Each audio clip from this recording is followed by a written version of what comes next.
This is Sri Lanka. Previously Ceylon, it was once an important part of the British Empire. A variety of lucrative crops were grown here. This is cinnamon. Its production was sponsored by the British in Ceylon, as well as other crops such as cinchona, which was used to make an anti-malarial called quinine, which they put in their gin and tonics, and also coffee, which was the main and most lucrative crop in Sri Lanka, until 1870, when a blight devastated the plantations. By 1880, there was a new crop, which was beginning to dominate the plantations of Sri Lanka. Tea.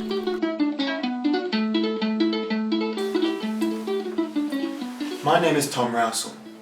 I'm English, so of course I love tea, but I never realised I had a personal connection to its production in Ceylon until I began researching my family on the internet.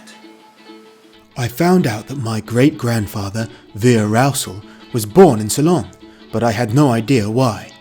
It turned out that his father, Norman Rousell, had moved to Sri Lanka in 1880, right at the start of the new tea planting boom, which he had got thoroughly involved in. His brother Eustace was also a planter, as were his wife's family, the Congreves. My great-great-grandmother Florence was a Congreve, and her nephew, Richard John Congreve, was also a tea planter. I found out that he had children with his common-law wife in Sri Lanka, and that his line still survived there. When I got in touch with my long-lost Sri Lankan cousin, I learned that he lived and worked in the tea planting district and is an expert on tea. He has invited me to visit his family and see the tea plantations myself, so please join me on this personal journey to learn about Ceylon tea and my own colonial heritage. I'm headed to the Nawara Aliya district in the central highlands of Sri Lanka. This is where my family lived and where most of the tea was grown.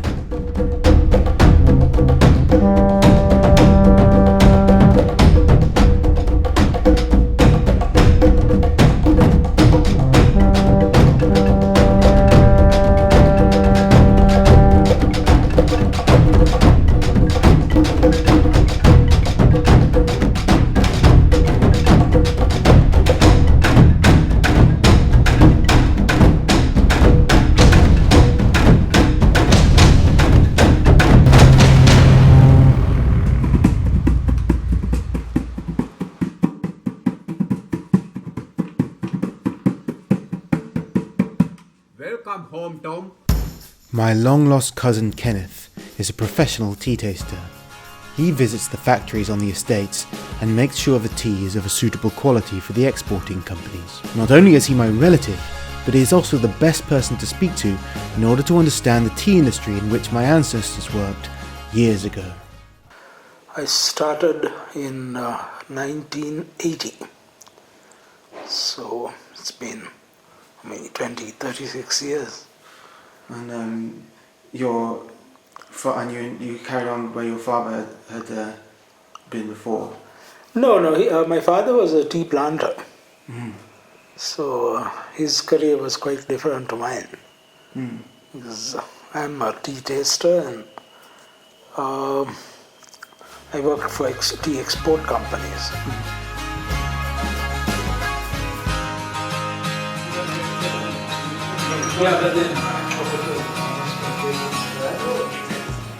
The estates where my father worked, they were owned by English or Scottish people.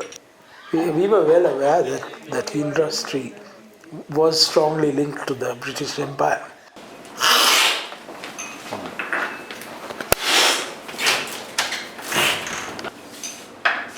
Nice. Now that's dust number 1. It's a small grade. Mm. Now you will find that this is lighter. Mm. You just taste it. You take the spoon and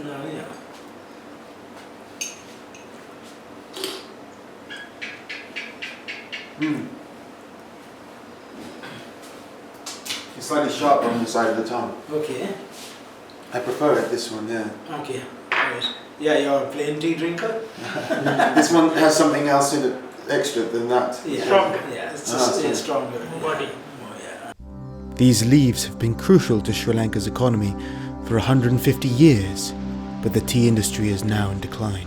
Yes, I would agree that there is a decline because I think that has mainly been brought about by the decline in the labor, the number of workers who are available now for the performance of the normal duties on the estates. But even now, a lot of people work over a huge area of the country which is devoted purely to the growing and processing of this tea, to the extent that the name Ceylon is synonymous with this plant. The highlands here where the tea grows, where the highest quality tea grows, was of course a wild place before the British came. The great civilizations of Ceylon were down in the plains. The hills were under great interest to the ancient Ceylonese people. I've come here from England and it was hotter in England than it is here. It's humid, but just a really pleasant 22 degrees with a cool breeze. I can see why the English wanted to set up shop here, because it's really the most agreeable climate. What would you say the general Sri Lankan attitude is to the legacy of the British Empire and to the memory of the British? Well, I would say the more nationalistic people, they try to find fault with everything the British did, that they took so much out of the country, which is true.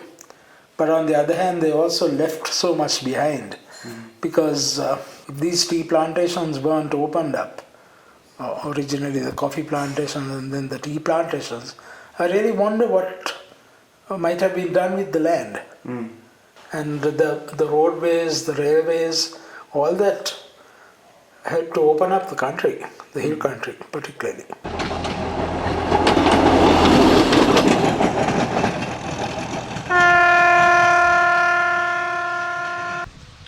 3 years ago I came to Sri Lanka, and I knew that my family had been involved in India.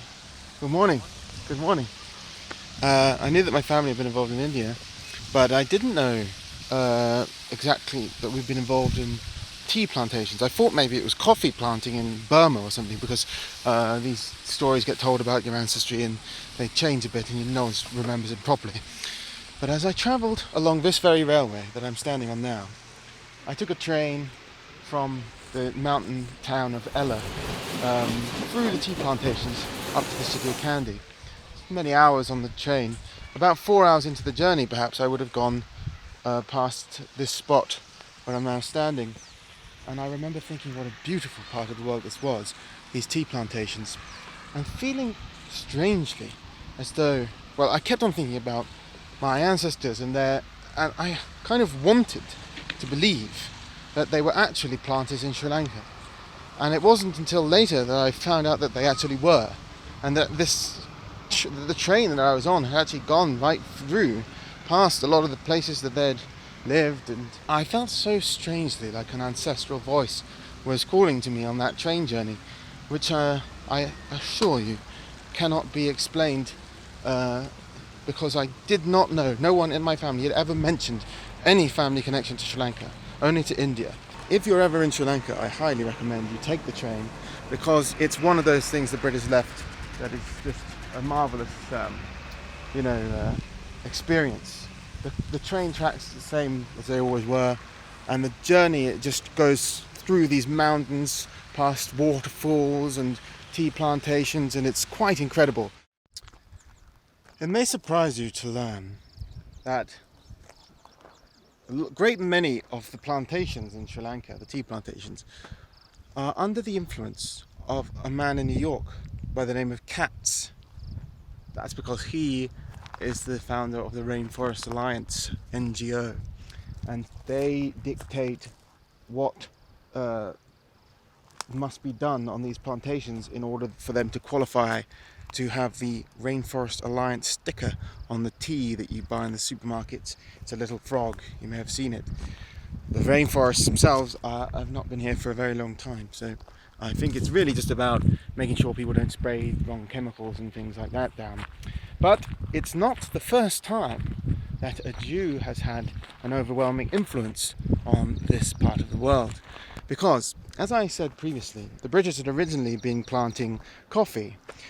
One of the first pioneers in tea in this area was in the 1860s a Scottish man by the name of Taylor. He is widely recognised as being a pioneer for tea planting. But another one, a more rich couple of individuals, were the de Worms brothers, two German aristocrats whose mother was a Rothschild. And they had the largest estate on this in Sri Lanka, the largest tea estate. And they were also very early investors in tea. Their estate was not called the Worms estate, it was called the Rothschild estate. And it was very big indeed. The real tea industry didn't get kick-started properly until 1880. Tea was just one of many plants that were grown here. But it was over the course of the following 10 years, it switched to tea. And so in that sense, the Rothschilds and the Scottish Taylor, they were, ahead of the curve.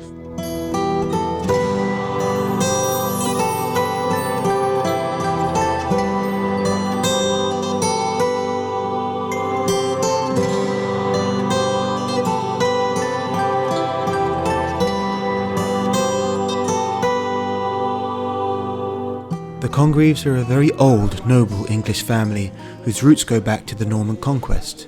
I was always taught to be very proud of my Congreve ancestry, and it seems Kenneth is too. Here you can see that the Congreves are mentioned in the Domesday Book. They are also listed in the Ceylon directory of planters' families. I worked out that the people who are underlined are the ones who are in my direct line, And they're all in my direct line as well. Okay, yeah. You're descended from his son George Whittaker, from Richard Jones Congreve's George Whittaker, while I am descended from his daughter Florence Henrietta, who married Norman Rousel of Southern India Planters Association. Yeah. The dramatist, the famous playwright William Congreve, who I'm not a direct descendant of. Are you? No. We're descended from his brother. Yes. No, from his uncle. From his uncle. Oh, I see.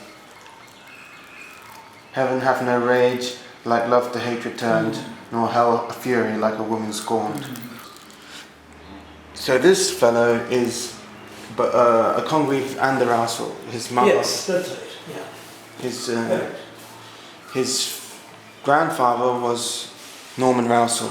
Yes. And his mother was Esme Rousel, the daughter of Norman. That's right. Yeah. And she was married to her cousin Cecil Ralph Congreve, and her mother was also a Congreve. Yeah. And he was Lieutenant Colonel of the Sea Squadron of the 7th Hussars in the Battle of Sidi Rezig in Libya. Congreve was in his element in this mobile battle, in which speed of thought and shrewd judgment were vital. He would also maintain high morale.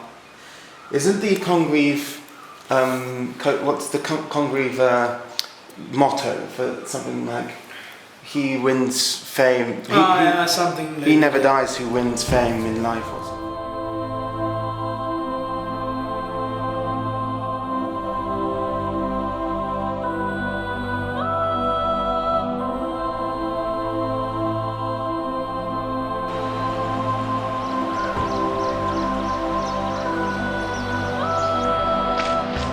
This church behind me was built 1 year after my great-grandfather, Veer Norman Rousel, was born, just on the other side of the valley. It served for the British community in this area, the planter community, as a focal point.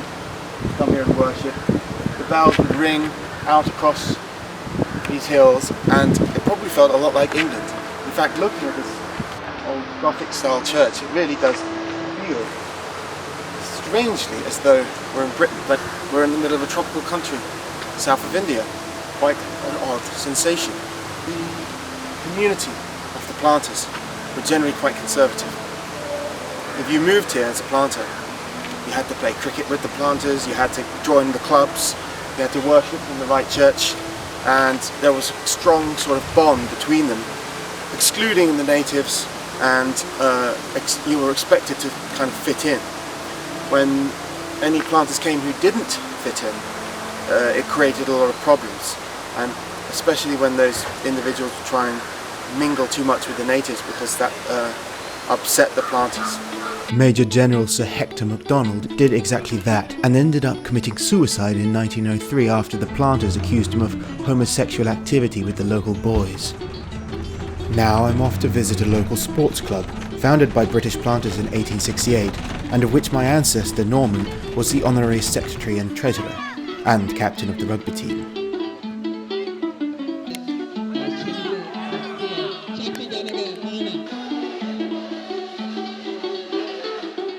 Norman and his brother would have come here to drink and play rugby with the other planters. To my surprise and delight, I discovered that they still have photos of my relatives hung on the walls.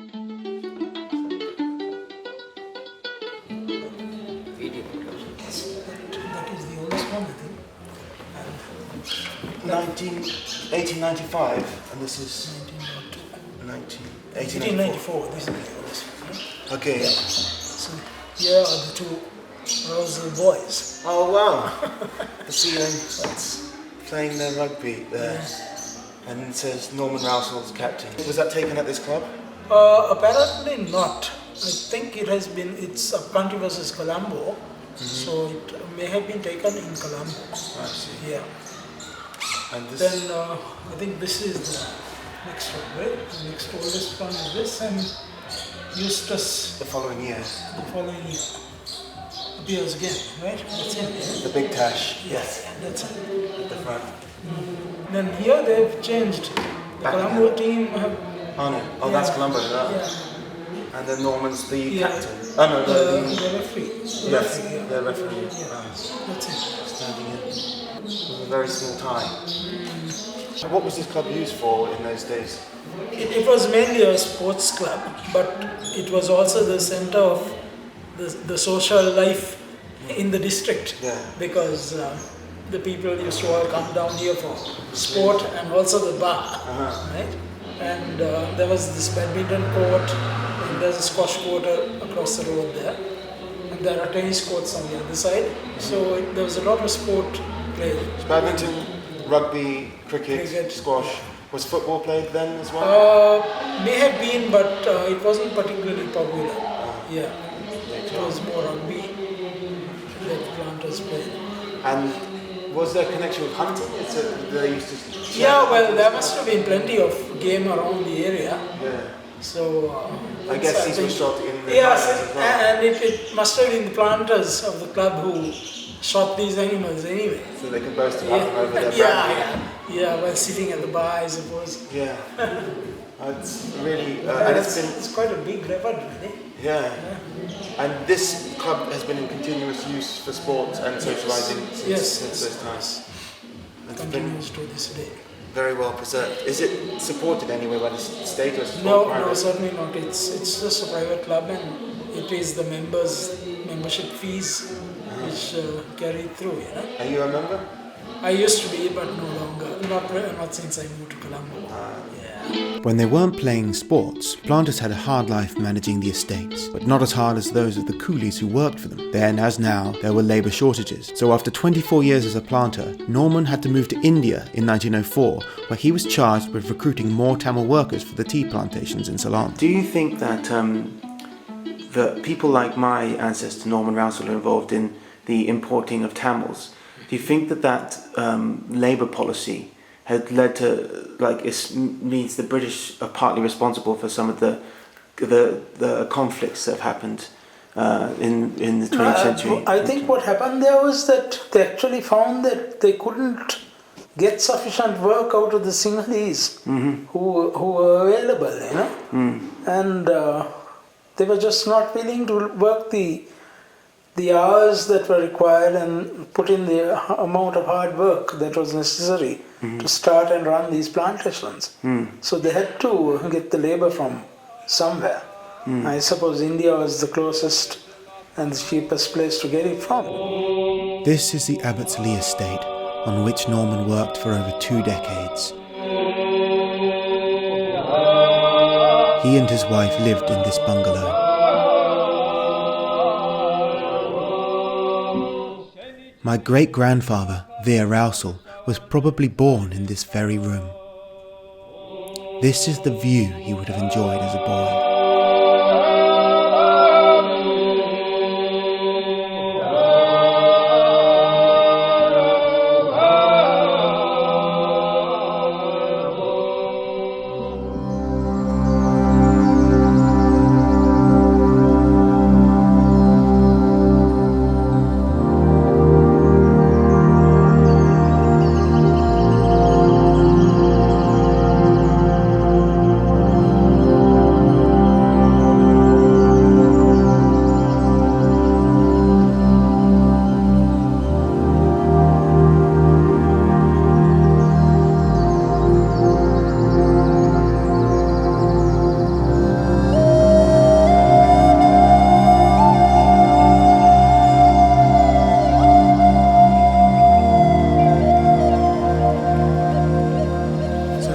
This character, John Still, he was an assistant to my great-great-grandfather due to his work at the Ceylon Labour Commission.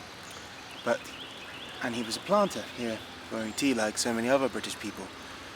But unlike most of the British planters who sort of didn't really get involved with the native culture, John Still was fascinated by it.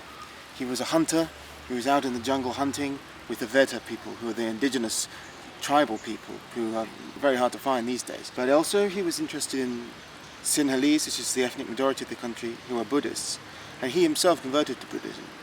But he was also very knowledgeable of the Tamil customs. The Tamils are the people who grow the tea here, the plantation Tamils. They were imported by my great-great-grandfather Norman Rousel of the Ceylon Labour Commission. He imported people like that to this area so that they could grow tea because there was a shortage of labour.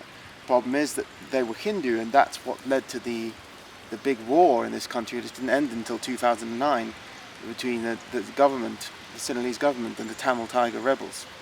There were actually Tamils here long before Norman Rousel started importing them, and the descendants of the Tamils who were here in the medieval times are known as Sri Lankan Tamils, whereas the Tamils who have been here for the last 150 years are not called Sri Lankan Tamils, even though they're Tamils and they're Sri Lankan.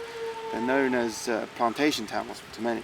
And the people of this part, the hilly country, these are these kind of Tamils, and they are actually integrated to some extent with the Buddhist majority, because as you can see from the shrine just here in this garden at this lovely colonial bungalow, there was images of both Buddha and Ganesh, and also a strange god who is unique to Sri Lanka, Kataragama Devil.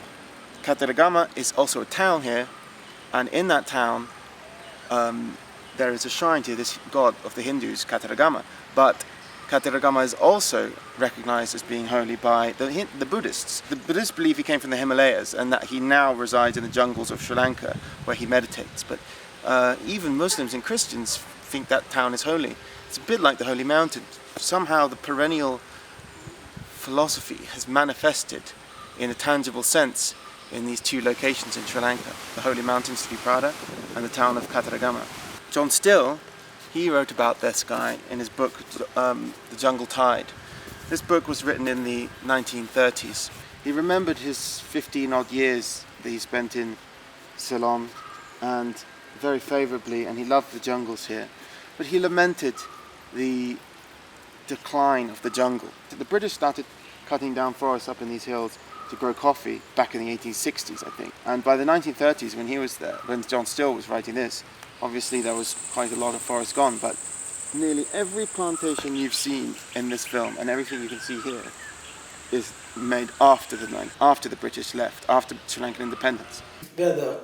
Particularly where the fauna was concerned, being a tree crop, there was still scope for wildlife to live within the tea. Particularly small animals like hare and porcupines and maybe barking deer.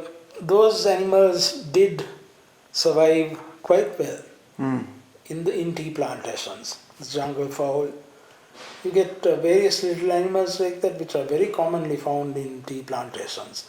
And also, I must say that most ravines were retained in their original form because they were good sources of water, and those remained untouched, and in fact some of those areas were left in the original jungle cover. You know, the trees were not cut. Those areas, they held a lot of wildlife. The wild boar, the sambar. You got quite a few animals living in those little forest patches. John Still was hoping that this whole area would become reclaimed by the jungle. Just as the Hindus believe in the eternal cycles of time, you know, and similarly to more modern authors like Oswald Spengler, believe in civilizational cycles. Each cycle, each civilization rises and falls. John Still's book has this theory of the jungle tide for Sri Lanka, where every single civilization that rises in this country, whether it be the Sinhalese one or the ones before that, or the British and their tea, will fight against the jungle, cut it back, and then as their civilization declines and their power declines, the jungle will return. And this is like a tide, you know, and that's what he meant. But he had a great appreciation, like I do, for jungles. And so he kind of, as a Britishman, he was lamenting the decline of the British Empire in the 30s, but also he accepted it as part of the cycles of time. Just as because he was an archaeologist, he uncovered some of the great discoveries. There is some amazing historical sites where you can see the Buddhist civilizations of the Sinhalese, and they'd been overgrown in jungle, and he encountered some of them when he was just hunting. Nowadays it's all tourist spot. You can get there by bus, and Japanese people, Chinese people go on pilgrimages to see these ancient Buddhist statues, huge Buddhist statues of Buddhas that were once overgrown, and the giant lotus bath, which was discovered by Still himself. A bit further south you have Sigiriya, the great rock. It's a mountain into which Buddhist monasteries were sort of carved into it, and inside you have these ancient frescoes of voluptuous women painted, which are of great historical importance and fascination to the Sri Lankans and to all the tourists who come here.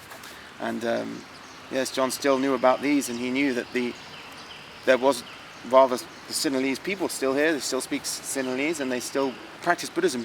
Their civilization had gone, and it had been grown over to the extent that they didn't even remember what it was, what the name of the city was that he was helping to discover. Even though there are ancient texts describing all the cities at that time, it wasn't until they found some inscriptions later on that they could identify which city it really was that they'd discovered. And that's the same thing happening here now. The British have left, and the British left in the 30s or 40s. Gradually after independence, they didn't really want to be living here with Sri Lankan masters, so off they went. Some to Kenya to grow tea there at a cheaper price, some back to Britain, and they passed on the industry and the civilization that they had built of the colonial civilization to the Sri Lankans, who took up that role. And Anglo-Sri Lankans like Kenneth Congreve and his father were in senior roles in the tea industry, and they preserved this culture of the bungalows, the tea estates with managers who oversee the plantation Tamils, a kind of hierarchical traditional society with routines, and also with social centres, churches, sports clubs that bring everyone together. And that sports club where I visited, I saw the photos of my ancestors. It's been there every year. People have been playing cricket and rugby there, and today you can't find a Sri Lankan, whether he be Sinhalese or Tamil, who doesn't love cricket. So the only real legacy we've left here is language, the English language, cricket and tea. But this tea industry is declining by about 30% every year, and there's new ways of doing things, new innovations in the tea industry, which means that some of the old tried and tested established orders of the industry that were invented by the British are being replaced, and many of the young lads who grow up on the plantations to pick tea aren't happy here. They want to move into the cities, Colombo, where they get mobile phones and a tuk-tuk, drive a taxi. They make less money than they would here. Probably they don't get the health services that's provided for all everyone here gets a house provided. They get hospital service. They get all perfectly looked after an entire life. But it's not so exciting picking tea. So they want that. You know, they watch television, of Bollywood movies, Hollywood movies. They want something else. Also, working in the field, I think the younger generations link it with manual labor and with a lower dignity than what they really aspire to. While it's sad this industry may decline, we may think that one day all this hillside will be covered in jungle again. John Still, he knew about the jungle gods that are very old and somehow integrated into Hindu and Buddhist cultures here. The Tamils have a jungle god called Ayana, I think it's pronounced, who is still very popular here. The Ayana cult is an ancient clan-based, Dravidian-based religion, so it's sort of pre-Indo-European Indian god, related to ancestor worship and to nature, the cult of nature itself. You can tell it's not like Hindu proper because there were, and still have been in recent times, blood sacrifices performed to him, his fertility god. So he probably had some similar role to Freyr in our own history. In the hills around Adam's Peak, the local god takes the name of Saman. Farther north, in the Matali Hills, and for a long way down into the plain, it is Maneri Dale, and where I was camped, it was my old protector, Ayanar. I had been counted among his followers for some years, for those who would know the forests must not stop at the ways of beasts and the dialects of men, but must extend their study in all seriousness to the higher sphere of superhuman powers, or they will not be told the secrets they wish to learn. I've said already that the planters were stuffy, and sort of didn't, stuffy Anglicans who didn't want anything to do with these indigenous peoples or the Buddhists or the Hindus. So, but there were exceptions, of course, and some of them have become famous household names now. There was a young lad here who was a planter at the same time my family was here. Well, he wasn't a planter, he was a boy. His father was a planter. But when he grew up, he too became a planter. And he was fascinated by the practices of the native peoples in these hills. And when he grew up and went back to England after he had finished with his planting life, he began a new religion. And that religion was called Wiccanism. And his name was Gerald Gardner. He was by no means the only occultist or pagan person from around here, because Aleister Crowley was staying around here a bit. He spent some time here staying with Charles Henry Allen Bennett. Bennett was one of these instrumental figures in the history of Buddhism because he was a Westerner who was celebrating Buddhism. He'd originally been part of the Golden Dawn, and I think he switched from this kind of occultism to Buddhism instead, which he preferred. And another white man who converted to Buddhism, who was very important in Sri Lankan history, was the American by the name of Colonel Henry Steele Olcott. And he encouraged the Sinhalese of Sri Lanka to celebrate their Buddhist heritage and be proud of it, because some of them had been converting to Christianity under the British and under the Portuguese, and there was kind of an inferiority complex around that time. So this Yank kind of tried to get them all to be proud of it again, of being Buddhists. And him doing that was somewhat influential in the Sri Lankan nationalist movement, which was a big part of the independence movement after the Second World War. In most lands, archaeology deals with temples whose last worshipper died long centuries ago. No one now prays to Horus or to Pallas Athene, not under that name. But here in the forest of Ceylon, the ruins we explore are those of a religion still living. To this day, the faith of the majority of the population. You can see how Ceylon and the interaction between the West and East through the British imperialism has facilitated a kind of, not only a revival of the indigenous Buddhism culture, but also it kind of influenced the Wiccanism and occultism and pagan revivals that happened in Britain. and in the West, and as well the Buddhist conversions of Western people, which now, I mean, a lot of white people convert to Buddhism to make their parents angry or something, and they're not really Buddhists, but people like Olcott and Bennett were for real, and John Still as well. There was no, they understood the meaning of it. And I think, it's not long after the early 20th century, you get René Guénon and people like this who are dismissing the Orientalists and the anthropologists of the 19th century and really engaging with the meaning of Eastern culture, Hinduism, Buddhism, in relation to tradition and undying eternal orders and truths, which are really the only things that matter in any religion, whether we're practicing Christianity or reviving the old religions of our forefathers. For the jungle dissolves and recreates over and over and over again, as the Hindu philosophers perceived millenniums ago and built their religion on it. All that we know of things that died more anciently than a month ago is written in stone or brick or earthwork, or perhaps more durable even than these, in legend. One of the things I absolutely love about John Still and his insight into Sri Lanka and his theory of the jungle tide is that it's anti-progressive. He himself being part of this march of progress, the chopping down of the jungles, introduction of industry and such. Hydroelectric power came shortly after his time here. That was in the 40s, and these valleys were filled with lakes and things. Despite that, he recognized its impermanence and its relation in the cycles of history, and that to think anything else was quite futile and arrogant, in fact. And this is his last paragraph of his book, which I'd like to read.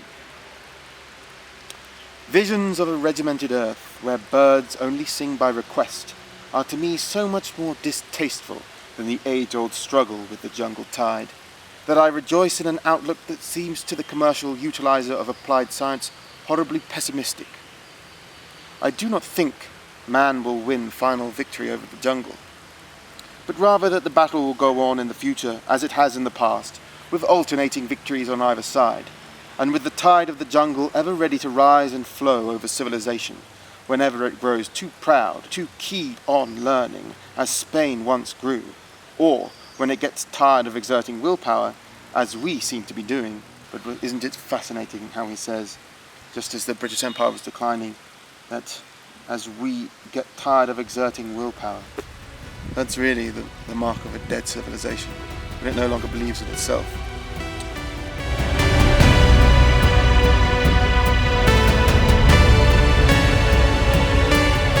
Why do I pursue the details of my ancestral history?